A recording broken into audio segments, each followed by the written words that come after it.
Hi all, അസ്സലാമു അലൈക്കും. Welcome back to Silnas kitchen.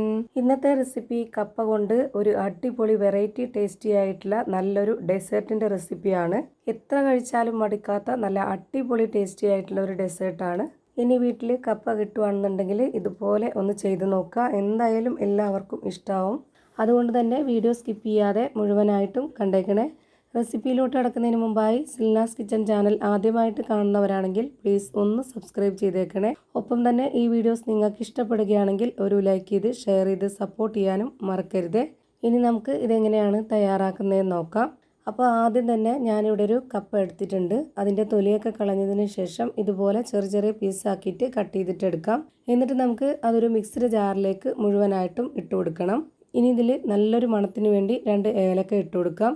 ഇനി ഒരു അരക്കപ്പ് അളവിൽ വെള്ളവും കൂടെ ഒഴിച്ചു കൊടുക്കുന്നുണ്ട്. എന്നിട്ട് നമുക്കിത് നന്നായിട്ട് അരച്ചെടുക്കണം. ഒരുപാട് വെള്ളം ഒഴിച്ചു കൊടുത്ത് അരച്ചെടുക്കരുത്. ഇപ്പോൾ ഞാനിതാ നന്നായിട്ട് അരച്ചെടുത്തിട്ടുണ്ട്. ഇനി ഇത് ഒരു പാത്രത്തിലേക്ക് അരിപ്പ് വെച്ച് കൊടുത്തിട്ട് അതിലേക്ക് ഒഴിച്ചു കൊടുക്കണം. ഇതിൻ്റെ പാല് മാത്രമേ നമുക്ക് ആവശ്യമായിട്ടുള്ളൂ.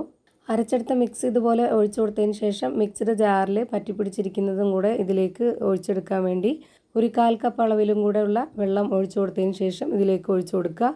1/4 കപ്പ്, അരക്കപ്പ് എന്നൊക്കെ പറയുന്നത് മെഷർമെൻറ്റ് കപ്പിൻ്റെ അതേ ഒരു അളവ് അനുസരിച്ചാണ് ഞാനിവിടെ പറയുന്നത്. ഇപ്പോൾ ദാ അരച്ചെടുത്തിട്ടുള്ള ആ ഒരു മിക്സ് എങ്ങനെയുണ്ട് എന്നുള്ളത് ഞാനിതുപോലൊരു കയ്യിലുകൊണ്ട് കോരി കാണിച്ചു തരാം.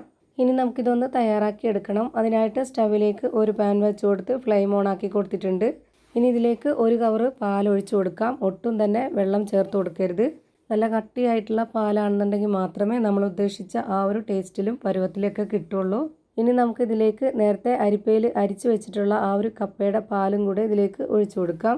ഇത് മുഴുവനായിട്ടും ഒഴിച്ചു കൊടുത്തതിന് ശേഷം പിന്നെ നമുക്കിത് ലോ ഫ്ലെയിമിൽ ഇട്ട് കൊടുത്തിട്ട് വേണം ഇതൊന്ന് ഇളക്കി കൊടുക്കാൻ. കൈവിടാതെ നന്നായിട്ട് ഇളക്കി കൊടുത്തുകൊണ്ടിരിക്കണം. ഇത് രണ്ടും നന്നായിട്ടൊന്ന് മിക്സ് ചെയ്തെടുക്കുന്നവരേക്കും ഒന്ന് ലോ ഫ്ലെയിമിലിട്ടിട്ട് ഇളക്കി കൊടുത്തിട്ട് പിന്നെ നമുക്കിതിലേക്ക് കുറച്ച് കാര്യം കൂടെ ചേർത്ത് കൊടുക്കാനുണ്ട്. ഇതുപോലൊരു വലിയ ടേബിൾ സ്പൂൺ അളവിൽ 1 ടേബിൾ സ്പൂൺ കോൺഫ്ലവർ പൊടിയാണ് ഇട്ട് കൊടുക്കുന്നത്. സ്പൂൺ കൊണ്ട് കോരിക്കഴിക്കുന്ന ആ ഒരു പരുവത്തിലാണ് നിങ്ങൾക്ക് വേണ്ടത് എന്നുണ്ടെങ്കിൽ ഇതേപോലെ 1 സ്പൂൺ അളവിൽ കോൺഫ്ലവർ പൊടി ഇട്ട് കൊടുത്താൽ മതി. ഇനി നിങ്ങൾക്ക് കട്ട് ചെയ്തെടുത്ത് കഴിക്കുന്ന ആ ഒരു പരുവത്തിലാണ് ഇത് തയ്യാറാക്കി എടുക്കേണ്ടത് എന്നുണ്ടെങ്കിൽ 2 ടേബിൾ സ്പൂൺ ആക്കി കോൺഫ്ലവർ പൊടി ഇട്ട് കൊടുക്കുക. ഇനി അതേ സ്പൂൺ അളവിൽ തന്നെ ഒരു 3 ടേബിൾ സ്പൂൺ അളവിൽ പാൽപ്പൊടി ഇട്ട് കൊടുക്കുക.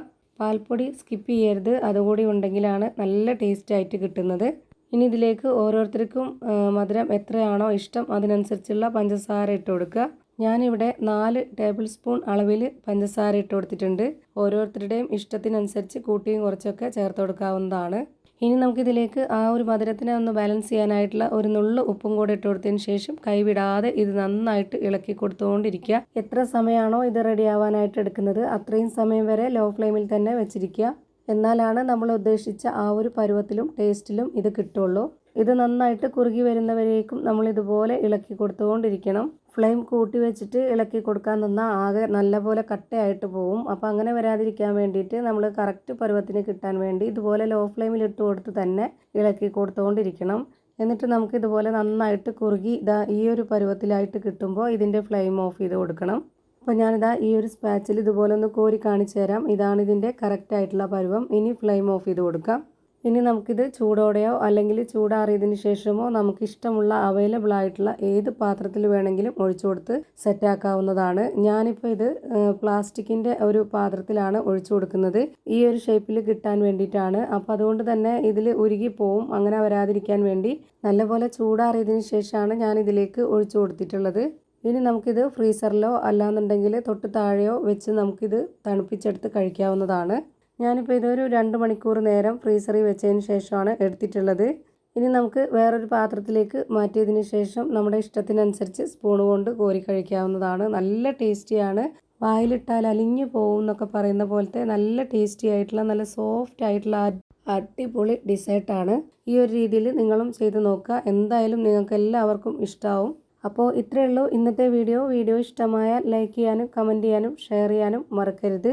അതുപോലെ തന്നെ ഞാനിടുന്ന പുതിയ വീഡിയോസ് നോട്ടിഫിക്കേഷനായിട്ട് കിട്ടുന്നതിന് വേണ്ടി സബ്സ്ക്രൈബ് ചെയ്ത് ബെല്ലൈക്കൺ അമർത്തി അതിൽ ഓൾ എന്ന ഓപ്ഷൻ എനേബിൾ ചെയ്ത് കൊടുക്കാനും മറക്കരുത്. പുതിയൊരു വീഡിയോയുമായി വീണ്ടും വരും. Thank you for watching.